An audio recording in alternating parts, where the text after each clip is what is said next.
Cinelinx is like dominoes for movie buffs. Be the first person to run out of cards by connecting what's in your hand to cards on the board, and you win. Start with a genre card as the anchor, then work your way out from there.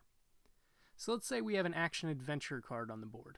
The first player can now play something like Die Hard down, because Die Hard is an action-adventure film.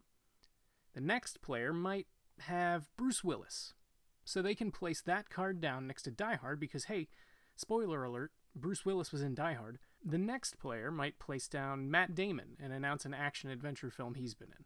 And then someone would be able to connect Tom Hanks to Matt Damon by announcing they've been in a movie together, like Saving Private Ryan.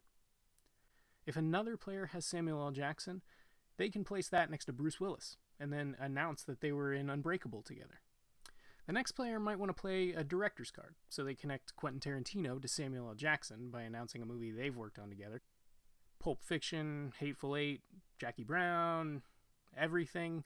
Now, when you play a director's card, you're allowed to draw from the small director's cut deck, and can use the card at your convenience anytime. These cards will allow you to do things like force players to skip turns, force players to draw. They can definitely give you an advantage. The next player can connect their double feature card to Die Hard because Bruce Willis was in Die Hard and he was in 12 Monkeys. Now, it's important to remember that double feature cards can be played as either movie, and it doesn't matter which side you use for your connection.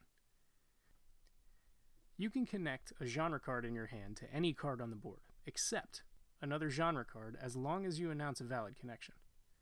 Quote cards can be played as the actor who said them or the movie that they're from, so just treat them like an actor card or a movie card. Scene cards should be played as the movie that they're from, so treat them like a movie card. Character cards should be played as the actor or actors who played them, so treat these like an actor card. Some cards have infinity symbols on them. This is how we handle sequels, remakes, and franchises. So these cards are good for all films in this series. If a player can't play a card, then they should draw from the main deck. If they can play the card that they drew, then they should play it immediately, otherwise their turn ends. If a player has a few cards that they aren't familiar with, then they can swap up to 3 cards with cards in their hand from cards from the deck. But when they do this, it counts as their turn, so we recommend limiting swaps to twice per game.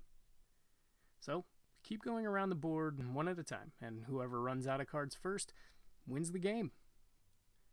Visit Cinelinx.com/rules for our complete rulebook.